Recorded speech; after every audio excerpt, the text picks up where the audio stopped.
I'm Mr. Lorenzo. I'm one of the college counselors, and I'm joined with my co-host, Miss Stephanie Wong, and we'll get our panelists here introduced shortly. So I'm going to go ahead and pass the mic over to Miss Wong, and she'll let us know what's going to be happening next.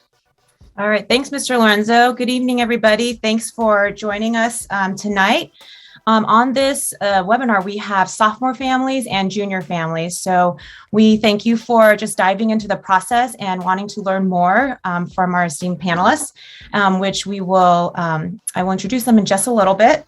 And so just want to kind of go over what your sophomores and juniors have been doing with us. So sophomores, we're just getting started in the process. We just had our second Big X period yesterday, where we talked about things they should be doing, thinking about in their academics, what they should be doing outside of the classroom. And then they heard from us panelists of seniors, just sharing their words of wisdom. And then for junior families, we've been really, diving into the nitty gritty of the college process, from meeting in big group X periods to like small groups, and talking about different topics like financial aid, how to research. And this semester, we are meeting with them individually. So it's been a really exciting process, just getting to know your juniors. They're all so wonderful.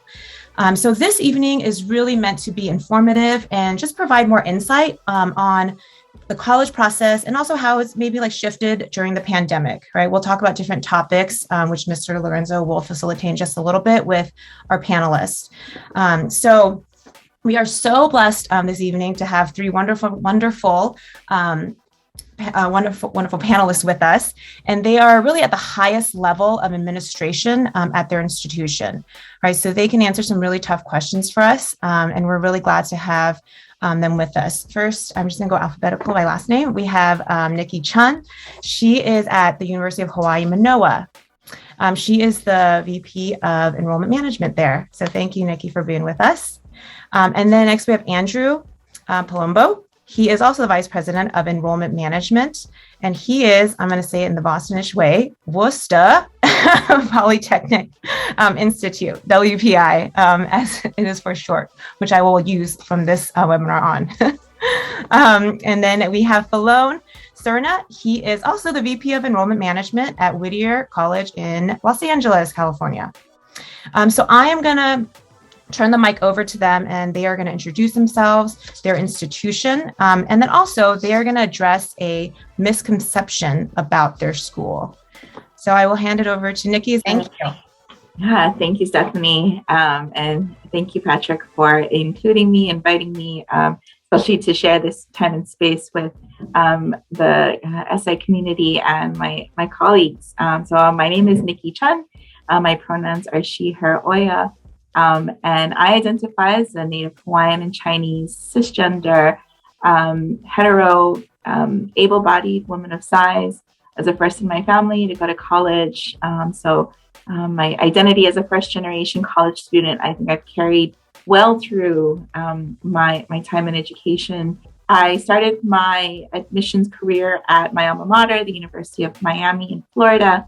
And after working there for several years, I worked at Rice University in Houston, Texas for a few years. And then I was offered an incredible opportunity at the California Institute of Technology in Pasadena, California, also known as Caltech. And I served as the director of admission there for just under 2 years. I was there for a total of 6. And I started here at the University of Hawaii at Manoa last year, September. I'm originally from here, so the family joke, it sort of came to full circle, was that I left here and went as far as I could for college without leaving the U.S., slowly made my way back west, and here I am again. It's an incredible journey, and I think a lot about when I was a sophomore, junior in high school, and when people would talk about my college, the idea of college, it felt both like overwhelming, but also inspiring because, there were things that I didn't think would be possible. And all of a sudden, like, here I am in this like amazing career. A misconception about my school, I'll have to say that it's a little interesting thinking about people's perception of Hawaii. And and that the idea of paradise can actually get in the way of being taken seriously. So there are students who think that, you come here for surfing, and I mean, that's not untrue. I hope wherever you go for college, you're going to enjoy the location. But I definitely have been interested in watching how students have responded to or reacted to this idea of like Hawaii paradise higher ed. And I think there is a world where it's very true. And so I'm really looking forward to getting to know this better. So thank you again for having me. Thank you so much, Nikki. Andrew, would you mind going next? Sure. I'll get started. My name is Andy Palumbo. I'm Vice President for enrollment at Worcester Polytechnic Institute in Worcester, Massachusetts. And so really thrilled to be here with you all tonight. Super excited to be here. And we were just talking about how cool it is that, I could participate in something like this and then, be home rather than having that brutal red eye flight home. So really excited to be here and really wanted to just tell a little bit about WPI. So WPI is a selective STEM institution. We're a university of about 5,000 undergraduates, 2,000 graduate students. And really our focus is kind of unique. We try to blend theory and practice with a focus on impact in the world around us. And so, we have a distinctive curriculum called the WPI Plan, which for over 50 years has sort of been our way of delivering our education in a unique way. And so there's a whole host of things that are a little bit different than some of our peer institutions, not better, not worse, just a different way to approach it. So WPI, we have a fast-paced 7-week term system where students take 3 courses at a time. They have 4 terms throughout the year. We also have a non-punitive grading system. So we have a real focus on collaboration, on teams, and on project work. And so we don't want students competing for grades. So students can get an A, a B, a C, or a no record in NR. So a very engineering way to look at things is that you just haven't completed it yet. And so you can't get a plus, a minus. Really the focus there is that, the experience is as important, if not more important than, the grades that you receive.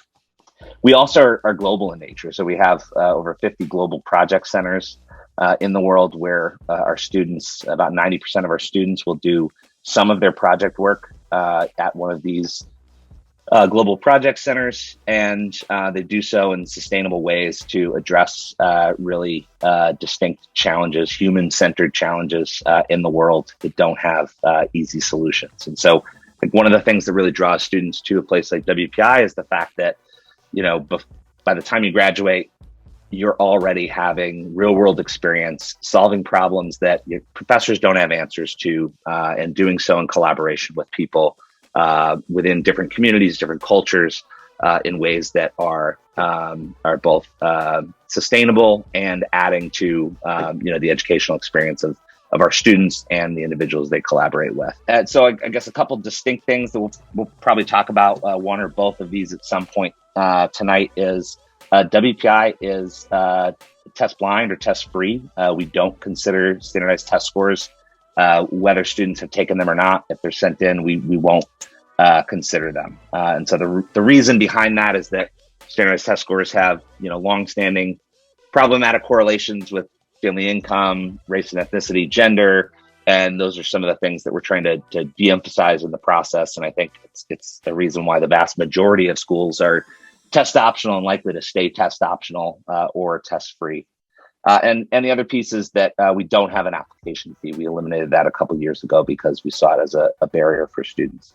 The biggest misconception, I guess, I would share is, many of you are probably like, what's Worcester? Where's WPI? And so I think that when we're out on the West Coast, I think that our name recognition has lagged behind our recognition in industry. And so, our students are having incredible internships, co-ops and jobs for, places like Boeing, SpaceX, Tesla, NASA. Our students are getting great experience, but we did start off as a school that was more regional in the Northeast. And so as we're out in California, it definitely is something that I'm guessing many of you, it's the first time you've heard of WPI. So happy to be here, and thanks for having me. Thank you so much, Andrew. And then last but definitely not least, we have Falone, and I will let you introduce yourself. Good evening, everyone. Again, Falone Cerna with Whittier College. Again, I appreciate the invite to joining this esteemed panel. A little bit about myself. So I'm starting my third year with Whittier. Prior to Whittier, I've had stops at University of Laverne, which is my alma mater, as well as Harvey Mudd College. So the three of us here are definitely about that STEM life. So I was at Harvey Mudd College for a while in Claremont. I was also at Reed College up in Portland, Oregon. And then right before I was at Whittier College, I was at Pepperdine University. So all private institutions, but very different. It's given me kind of a unique scope as far as this process goes for prospective students and families. But I'm representing Whittier College. We are a liberal arts school in Southern California. For those of you who may be familiar or maybe not so familiar with it down there, we're kind of smack dab in the middle. So we're in Los Angeles County, one of the few liberal arts colleges in LA County, but we're kind of smack dab in the middle in between like downtown Los Angeles and downtown Disney, about 20 miles each way. So we're in a really great location for things to do, but also job and internship opportunities, and our students definitely take advantage of that. So a lot of folks are drawn by our location, but a lot of folks are also drawn by our size. We're currently at about 1,500 students. So we offer an intimate academic experience as primarily an undergraduate college. All of the focus, resources, faculty time, everything is really devoted to our students. So if you're really looking for that hands-on experience, an opportunity to get engaged with research, or really just to make sure you're working directly with a faculty member as opposed to teachers, assistants, and things like that, a place like Whittier could be a great option for you. We have over 30 majors. Our popular ones include psychology, business, English, kinesiology, and child development, but number of different options for you to take advantage of across the board. In addition to being a great liberal arts college, very active community, over 70 clubs and organizations. We're NCAA Division III for athletics. We have one of the more unique mascots in the country. We're the Fighting Poets. So it's kind of a bizarro. The mascot looks like a Benjamin Franklin looking dude, but great Division III athletics, all the standard teams. We're actually, I believe, the only school in California and one of the few in the Western region that has men's lacrosse at the Division III level. So that's a cool distinction, but your football, basketball, soccer, softball, all of that. So great opportunities there across the board. The other thing that Whittier is really noted for is our diversity. So that's something that's really important to us. We reflect the population that we exist in LA County. So the diversity that you would expect to find when you come down to Southern California, you're going to get at Whittier College, and not just with the students, but with the staff and even our faculty as well. And so that's something that we're really proud of. And we've been nationally recognized for our diversity as well. We're one of the early schools that were given a pretty generous gift from Mackenzie Scott. And so that was that got us some recognition, and we're a Hispanic serving institution. So not only will you get a great education inside of the class, but you'll also get a great learning experience being around individuals who come from different backgrounds and perspectives than you do. We're primarily in state, but probably about 35% of our students come from out of state too. So we've got a good representation and plenty for you to learn outside of the class. And in terms of misconceptions about Whittier, I'd say that a big part of it has to do, so I'll give two. One, Whittier is traditionally a Quaker school.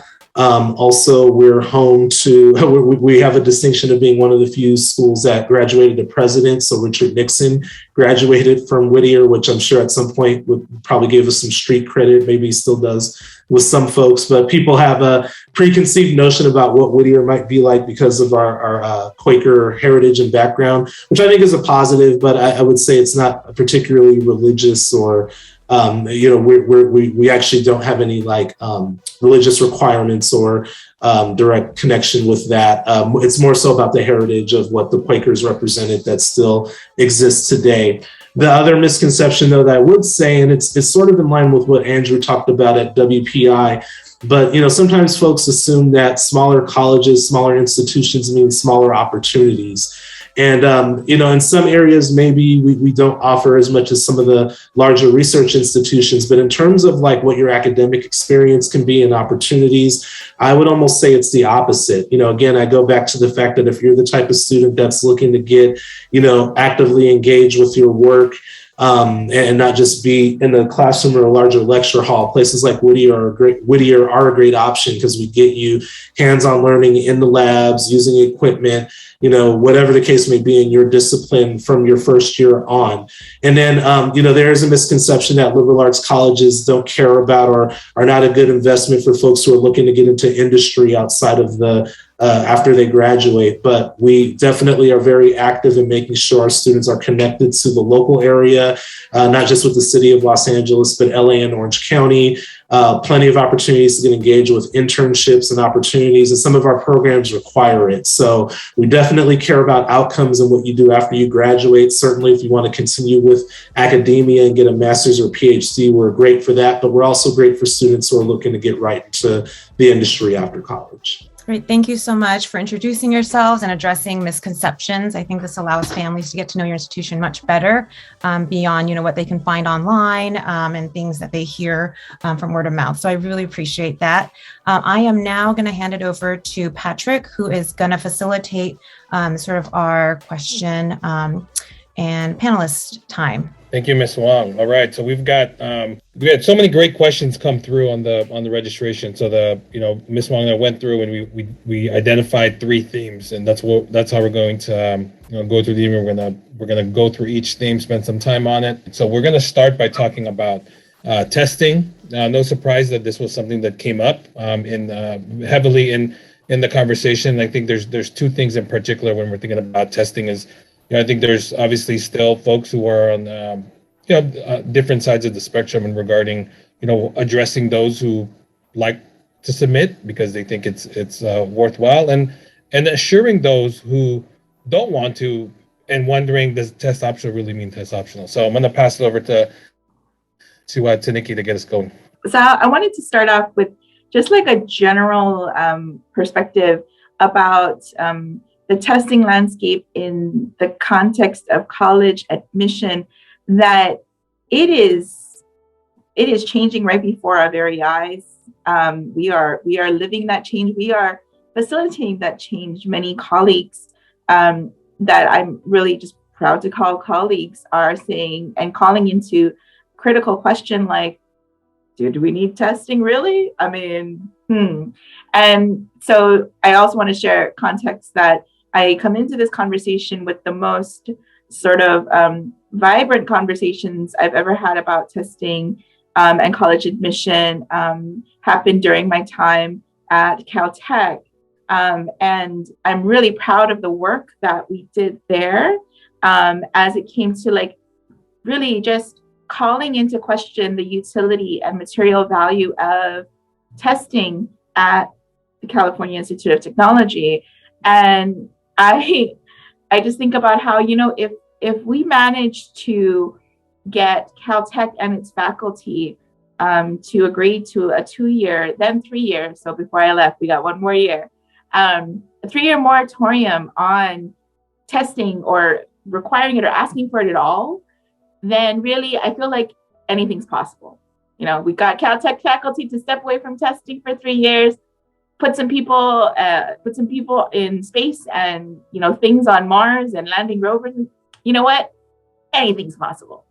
So I just offer that as a perspective that you are like our students now and our families now, you're caught in this time of change. And so I hope that you will, one, take advantage of it and help us to understand what we've always known. And that was something we talked about at Caltech. We have always known that the tests were not the most critical part of the application, but we needed to be able to step away from it so that we could look at our own process and examine it critically. And now that I'm here at Manoa, they went test optional, but they too had been talking about the utility of the test for years. COVID just disrupted the status quo in a way that I don't know any of us expected, but we were glad for the break. And glad that this just like shook things enough so that, we want students to understand that your academic success is not hinging on a score. It is the culmination of your experiences and your strengths and your talents and the things that you're going to bring to your future college campus. And that's what I hope is what students and families are embracing in the college admission process. And you have amazing college counselors, if I do say so myself, who I think will really help if you let them guide you in the process so that you can highlight what are your true strengths. Then I hope you let them do that. And for some students, perhaps the score is a great reflection of your strengths. So, one of the topics it looks like, because somebody asked, if a student applies to a school that's test optional and the student chooses not to take or submit test scores, does it hurt their chances? I'd say no. For schools that have gone down a test optional road, I would say it's because they very intentionally want to open that up for students. It's opened up doors for the institution, Manoa being a very good example of that, Caltech being a very good example of that. But I think it's also opened up doors for our students. We get to see students that maybe we didn't before. And so when we say optional, that's exactly what we mean. When I was at Caltech, I said, I don't see a world where people are going to believe us that we're optional. So it was like a push to say, like, let's just go free. But that was because Caltech was a very specific, very, very specific niche school. So for the schools, especially these that are like broad, like Manoa, when we say optional, I mean, that is exactly what we mean. And we have seen a decline of students submitting scores, and that's okay. Our class is as vibrant as it ever was. And I think that has been the trend that I've seen across institutions and friends and colleagues that I've talked to. The testing and sort of breaking away from our status quo didn't hurt anybody. In fact, it's probably made us stronger. And so, I will say too that I was really grateful for Andrew's leadership. And when WPI decided to do an 8-year pilot, I went to the people at Caltech and I was like, 8 years? 8 years? They're like, no, you get 3. I was like, fine. Optional is optional. In fact, our national organization wrote something and we signed it just to say exactly that. Optional means optional. So I'll jump on. Nikki did an excellent job, so I'll try not to belabor the point. But I mean, I think that what she shared about Caltech is really, there's some skepticism out there. I see it in some of the questions, and I hear it in conversations I have with families all the time. So let me take a step back and not talk about test option. Let me talk about the schools that are requiring test scores. So the public universities in Florida, in Georgia, and now, as we've just learned, North Carolina. These are schools that have said or have maintained, we're going to requirements for test scores. I know the people that work at those schools. We all do. And I can tell you right now that even at schools that still require standardized test scores, you all probably think they matter more than those schools actually care about them. And if there's anything that can help you wrap your head around why test optional really means optional, it should be that. It's because they really are such a small piece of the pie. I mean, I've worked at schools before they were test optional. I've helped bring them test optional, and now at WPI we've gone test free. Ultimately, they don't really help many people at all. It's often just a check. They rarely help people. They rarely hurt people. They're just a piece of the puzzle. And regardless of your testing policy, the most important credentials we're going to receive are going to be your high school transcript, the individual courses you've taken, the grades that you've had, any trends that we see. and of course the contextual information that you provide through your application and that we receive from your college counselors that help put that into context. The next topic we're going to talk about is application review. I know this is obviously this covers a lot of ground, but I think as you can see, even some of the questions that are coming up, holistic review, I think is still sometimes not easy to kind of, wrap one's head around, like, what does that actually entail and what does that actually mean when you unpack it?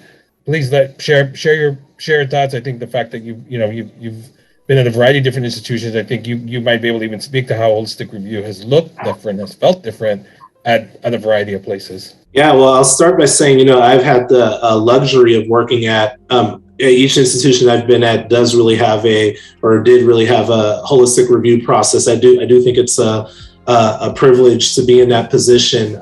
Some institutions, namely the larger publics, just because of the volume that they receive, they may have a bit of a different process where they have to kind of cut through and get to the point where they're able to more efficiently bring in a class. But institutions that say that they have a holistic process, really what that means is, and it speaks to the utility of standardized tests, is that we're looking at a number of different factors. The one thing that I do point out about any review process, be it holistic or if it is based on like a grid or anything like that, is really the thing that you want to pay most attention to is what is a typical academic profile of an admitted student at the schools that you're considering. Because for most places, even those that consider other factors, that's really going to be sort of the foundation of whether or not you're a competitive applicant.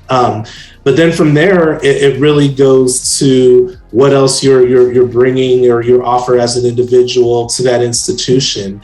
So, academics, especially for your more selective schools, because the reality is that a really selective place that admits less than really 50%, which let me take a step back and say people are shocked to learn that there's such a small percentage of institutions out there that admit fewer than 50% of their applicants. I want to say that, it's less than a couple of hundred that are in that position. So the majority of us will admit more than 50%. But for those that are really selective, you meeting academic standards really only puts you in the running, because at a lot of those places, I'll take, for example, when I was at Harvey Mudd, we'll stay on the STEM train here, probably about 80% of the students who applied at a place like Harvey Mudd could make a case for being academically qualified. So it wasn't enough to just have a strong test score or A grades or anything like that. It really was about some of the other things that we were looking for. So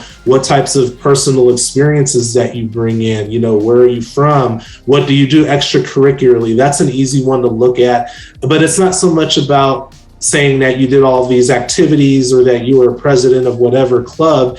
It's what different experiences might you have that'll contribute to communities and environments, especially ones that are more intimate or ones where you have to be collaborative. So we want to know what type of individual you're going to be in a group setting, a group work setting, like in a lab. How are you going to be if you're going to a mostly residential campus where everybody lives on campus? What type of resident are you going to be? Are you the type of student that our current community is going to want to be in their community? And so that's why we ask. Sometimes folks are skeptical about the process, but I always say, why do you think we require you to submit all these essays and short answer questions? It's because we're really trying to find out who you are as an individual. Because believe me, our jobs would be much easier if we just were able to put your grades and your test scores and class rank, if you do that, and spit out the top whatever percentage of students we need to enroll a class. But it's bigger than that. I mean, the thing about the admission process is it's not really an objective process. I mean, even the application processes and the review processes that are more based on scores and grades, it's subjective. Reviewing your essay, whether your personal statement is good or not, is going to be subjective. I may like an essay that Andrew or Nikki hate. So it's really so what I'll say about the process and my probably the primary advice I give students when you're selecting colleges to apply to, that's when you really need to be selective and find places that are really able to, where you can articulate why you want to be there and why you as an individual fit with what that school's doing, why your goals are going to be, you can see your goals be accomplished at that institution. You need to be able to articulate that more so than this school is ranked number one, or it's a top 10 place, or they have this great program. Why do you fit into the community, or why does that community fit in with what you have to do? Because ultimately, trying to posture yourself to be what you think we're looking for is a recipe for failure. The most successful applicants are students who show rather than tell.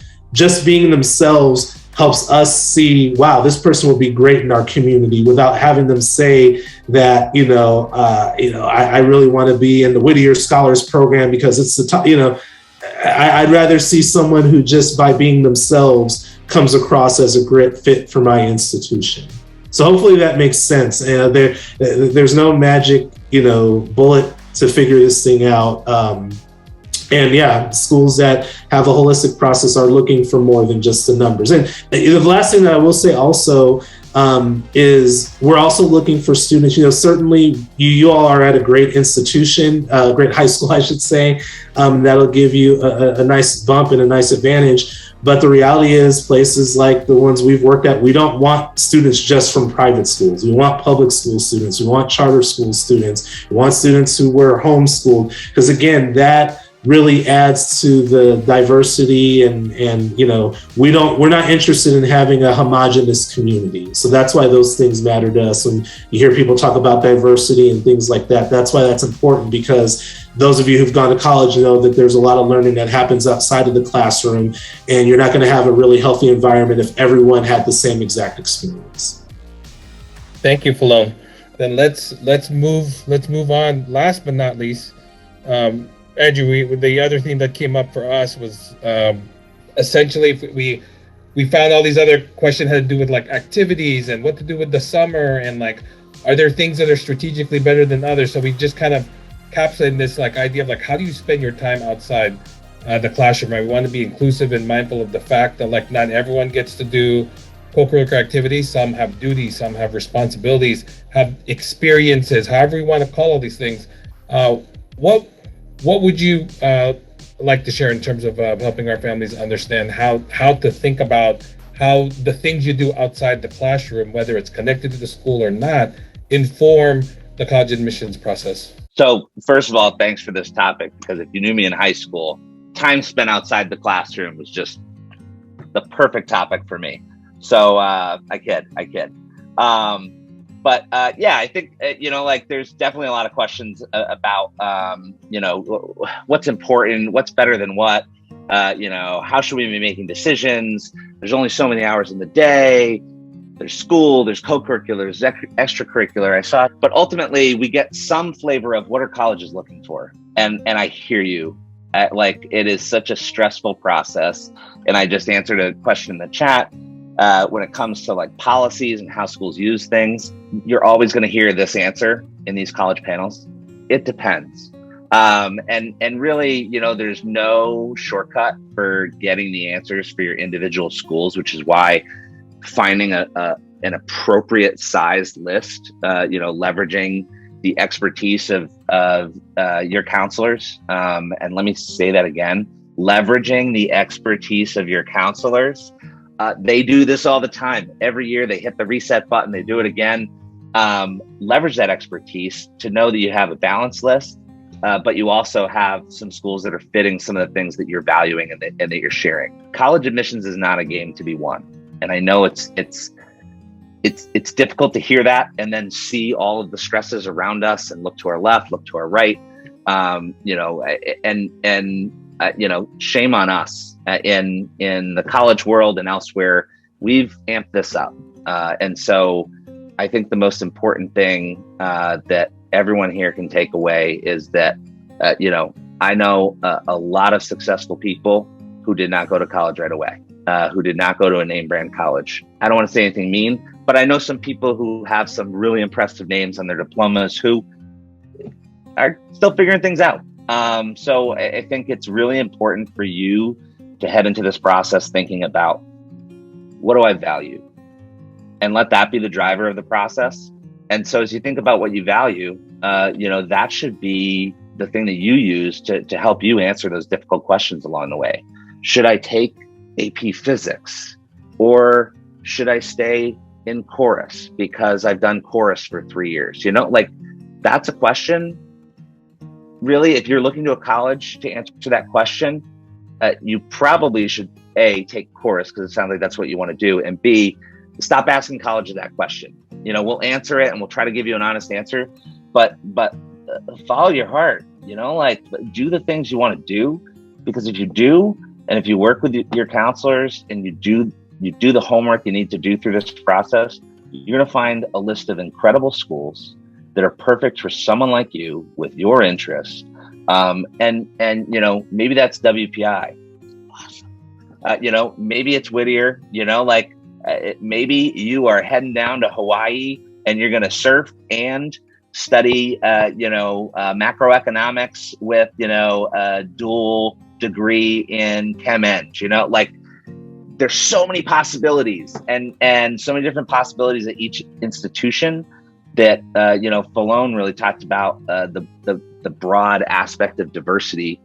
That's what this should be about. You are a distinct person with a distinct set of interests. You should follow those interests and help them guide you. And so as you think about those decisions outside, there's no magic answer. Even as we review applications, we're not looking for a specific number of AP courses in that curriculum, or a number of activities, or the number of years, or leadership positions. Be you.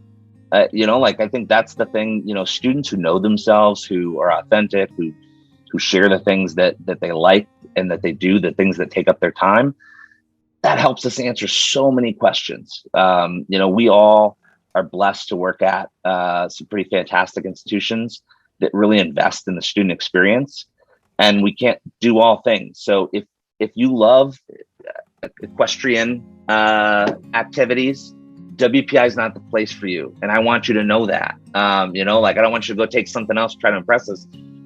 Go to Skidmore, go find that place that's perfect for someone who likes that. It's going to have the opportunity. So I don't want to beat a dead horse, but really that is so important, because I think that's where so many of us can go wrong as we go through this process, is trying to find that last thing to polish the resume.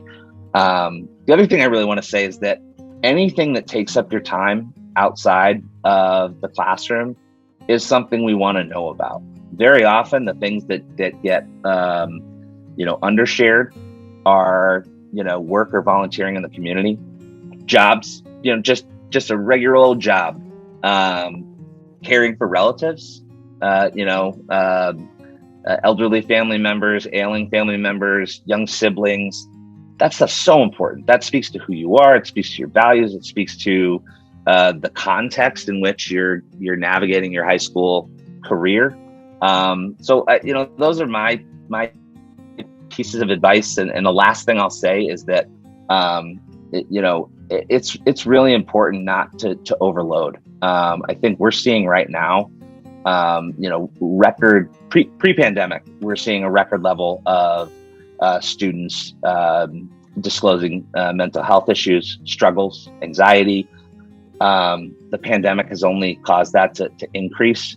Rest, balance, self-care, these things are so important. And really, especially during the college admissions process where you have the stressful process, right? Lean on your experts, find balance, follow your values, and make sure you're making time for yourself and your family and friends. You're about to hit this transition, especially if you're looking at a residential school. Even if it's in your backyard, you're not going to go home. Things are going to change. And so you've got to find that balance to love the time with the people who matter the most to you while you have it, and appreciate that transition and all the new exciting things that are going to come. That's helpful to hear, because that's definitely something we hear and see about being on the sort of the front lines of working with the students. I think it's great to hear that message from all of you. Well, then that allows us to open up. We are now in the Q&A while we. Patrick, I was actually in the middle of getting ready to type an answer to this question that Tim put up there, so I can answer that. Sure, yeah, you can do that. Go ahead. I'm sure all of us can speak to this question. We get it a lot. No offense, especially at the private schools. They want to know, how the rigor here is looks versus like the standard public school that may not be as rigorous, and also the question about inflated GPAs and things like that. I would just say at many places, first off, I don't think a lot of places just take the GPA that's on the high school transcript and say that that's your GPA. A lot of us go deeper than that and actually look at the actual grades, your grade trends, whether you improved, remained steady, or if you dipped.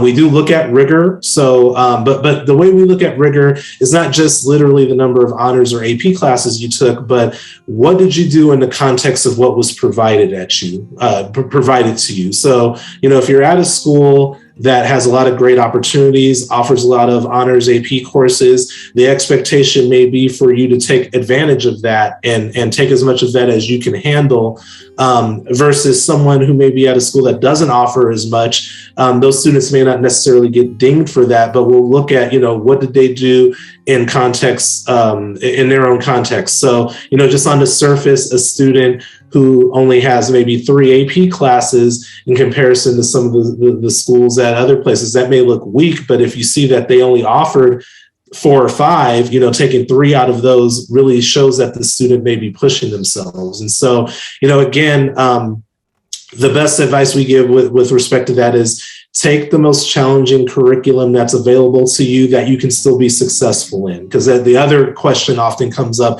is it better to get an A in a regular class or a B in an advanced class? And the typical answer is it's better to get an A in the advanced class. So, so if you don't feel like you can, perform to your normal level in those top classes, dial it back a little bit, because ultimately you're especially for some of these selective places, you're not going to get credit for just taking a tough class if you don't perform.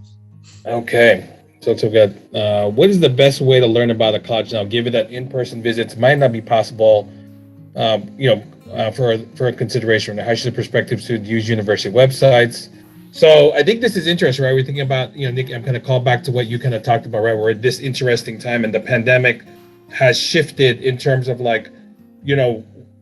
it's right 2 years, right? We're approaching that 2-year anniversary of where it seemed like the time stopped and we're like, what's happening?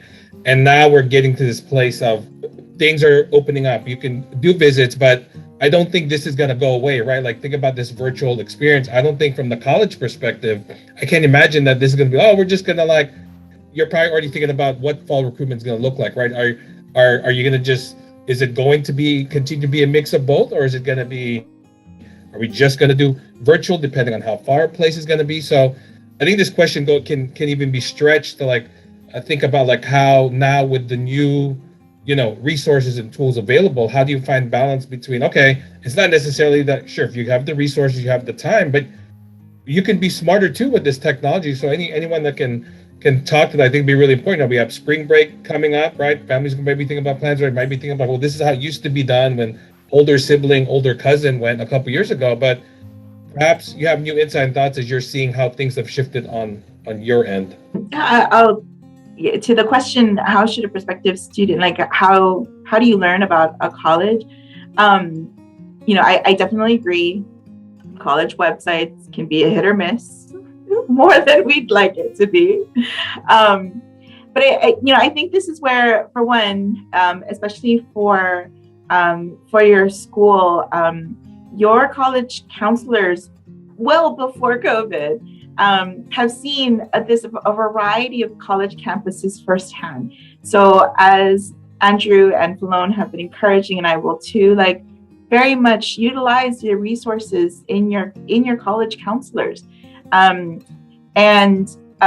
think other ways to learn about colleges, now more than ever, I wish that I had managed to mobilize an alumni program around admissions in a way that we could only dream, because having alumni around the globe for all of us, it has been very beneficial.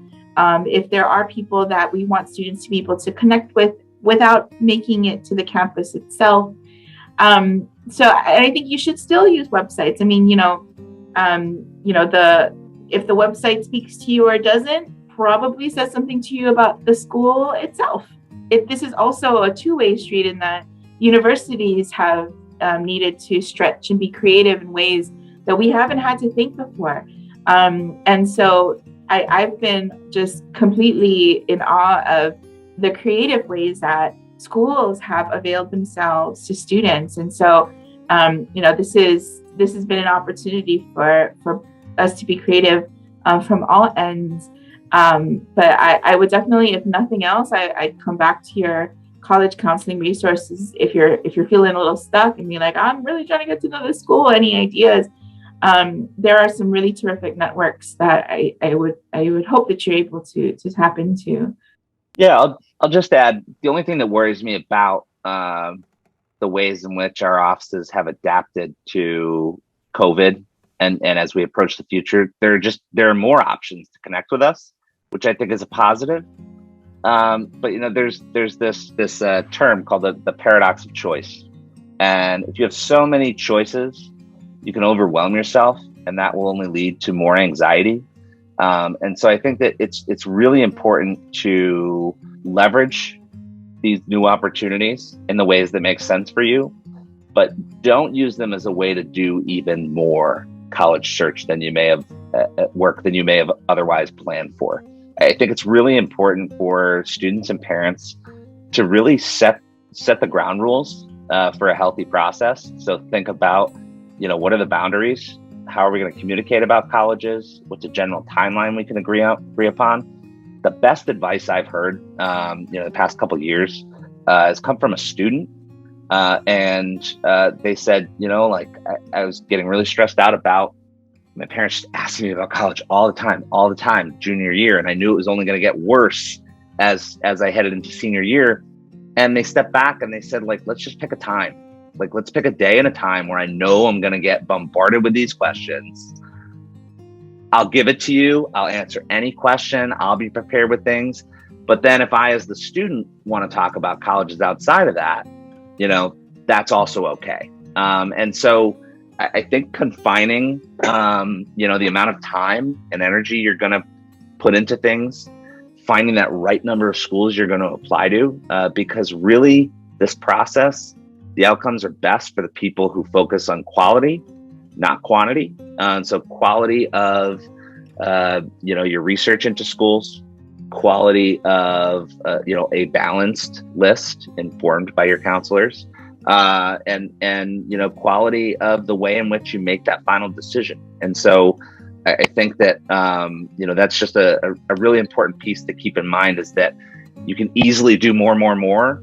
And while you think you might be getting ahead, it can actually lead to more anxiety and difficult choices. So try to find that balance that works for you, while leveraging the things that maybe, instead of having to drive off to someplace, you can hop on a 45-minute Zoom or a virtual tour to know if you want to invest that time and money into traveling to that school. Andrew said earlier that it's important, especially nowadays, we're seeing more and more students. These are stressful times without the college process. So what I like that Andrew just said now is really just speaking to protect your mental health. And, again, there's probably no way to not have any anxiety in this process, especially if there's schools you really have your heart set on. But try to do, I love that advice about really kind of scheduling time, being organized with this, and make sure you have an understanding with your parents and your loved ones. If you don't feel like talking about college decisions at the Thanksgiving table, set those ground rules early, but protect your mental health, especially there's already enough going on in senior year. You don't really want this to be like a huge stressful burden on you.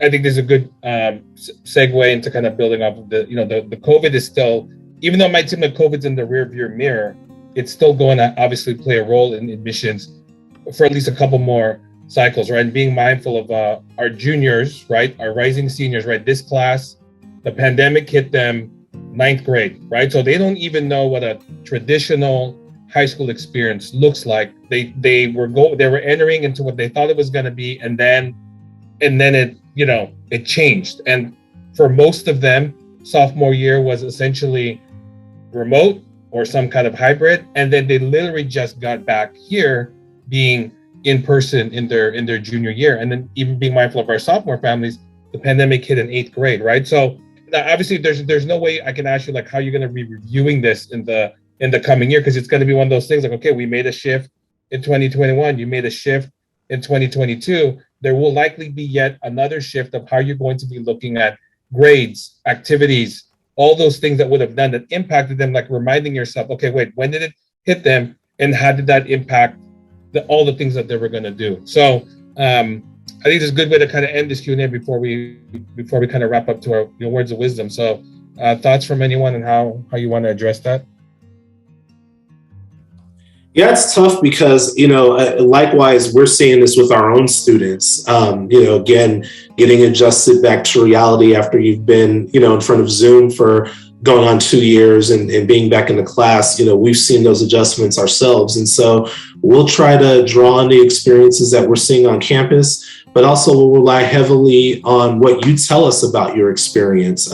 You all are fortunate, as we've already said, you have a great team here, great college counseling staff will do a great job of framing what the community and what your context has been like for the last couple of years. And we will take that in consideration as best as we can.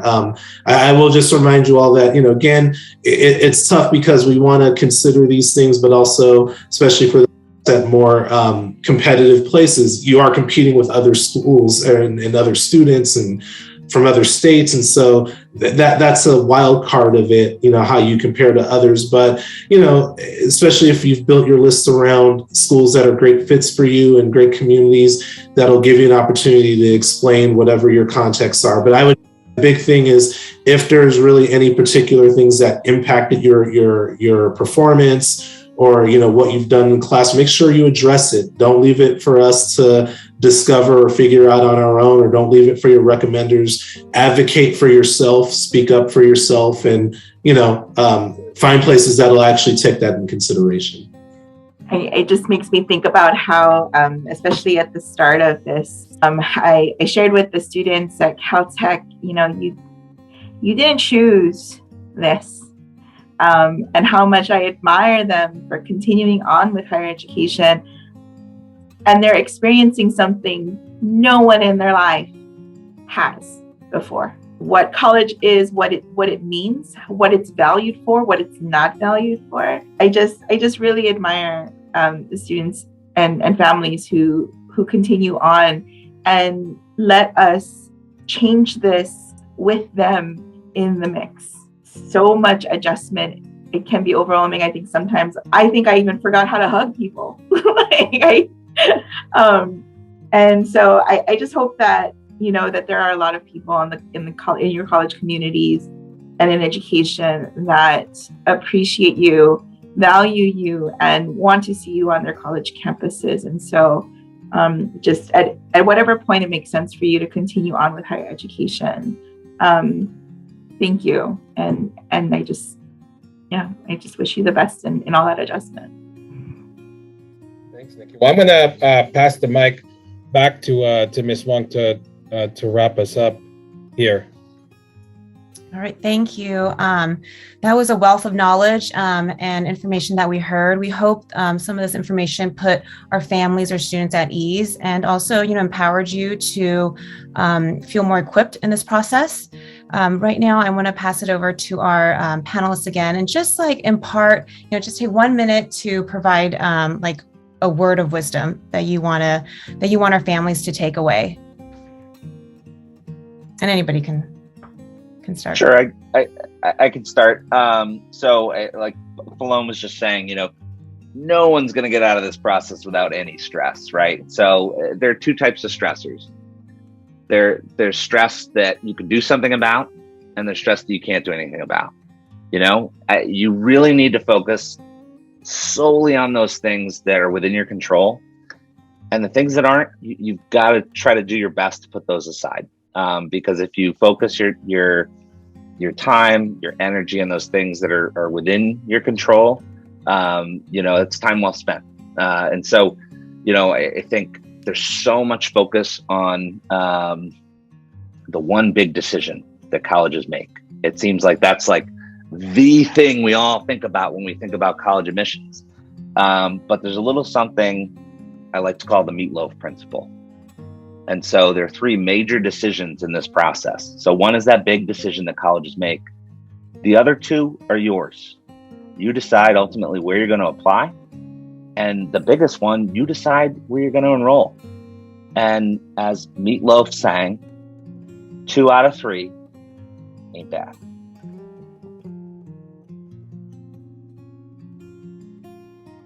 Grown. Yeah, I just say I don't have any clever Meatloaf references, but I would just go back to, it's great that you all are engaging in this process at this time. Take advantage of it. And I think the more you are thoughtful going into building your college list, the better your results will likely be. So again, don't worry about, I wouldn't put the focus on you trying to all of what a college is looking for, but rather find colleges that kind of fit what you're looking for. And that'll make it easier for whoever's reviewing your application to say yes to admitting you and accepting your application. And so, because like Andrew said, students are under this perception that we're in control of this process, but you all control most of it. So do your work, and I think you'll have good results. And lean on your counselors. They're some of the best in the country, so you're good. Wow, I knew I should have jumped in after Andrew. I was like singing Meatloaf in my head. I think I think one of the great things about working in college admissions, I feel like I got to relive my own experience over and over for years. And as I told my 9-year-old niece, I'm still in school. I never left. But it also helps me to remember how much my family was a part of this. And at the time, I never realized, never thought about it. But as I left for school and my relationship strengthened with my family, with my parents, and then coming into this work and learning about the things that my parents did and supportive family members did, which I didn't even realize, which all helped me to get to where I wanted to go and pursue my college career. It just has deepened my appreciation for them. And so what I would offer is that, I hope that you will hold dear the time that you have now. And especially in those moments when things just get a little too you'll take a deep breath together, and know that, you're in this together, and there are no better people in your life than those that are supporting you now, to see you through to wherever it is that you decide to go. Thank you again for having us. Yeah, thank you again. I love that each of you talked about this is like a family process, and parents, you have a big influence how your kids view this process. There's already so much chatter going on, peer to peer at school, and the pressure of how did you do on this test? Where are you applying? And so really make this a loving process for your kids, and just take that time to set apart time, just once a week, like Andrew was saying, to talk about college. Don't overwhelm them. They want to go to college. They want to do well. 4 years is not the only path. So, keep those options open for your child and invite them into those conversations. So once again, thank you for being with us tonight. And once again, thank you for our panelists and your time and expertise. Really appreciate it.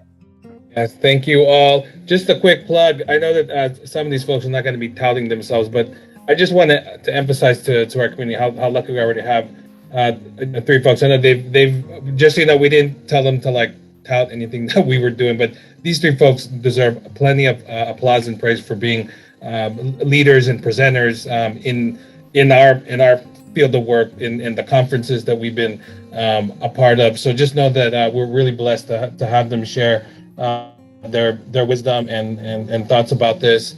For those of you who get social on your media, I know that Nikki Chun and Andrew Plow both are pretty active on Twitter, and Andrew has recently also launched a podcast. So for the families who are looking to get additional insight, please consider, for those of you who have Spotify or wherever you get your podcast. You want to plug it? Now I'm going blank. Inside Admission, correct? Inside. Yeah, the check is in the mail, Patrick. Yes, it's Inside Admission, singular, Yes. not plural. Singular. There you go. InsideAdmissionPodcast.com. Yes. So I've already listened to, that could be another webinar if I were like, oh, let me tell you about some of the words of wisdom there. So you just got a snippet from Andrew. There's some great podcasts there where you get some insight from other folks who do this work, much like Nikki, much like Alone. So please use those. We know social media is a big thing out there. Please consider doing that. So thank you. Have a good evening. Thank you again, folks.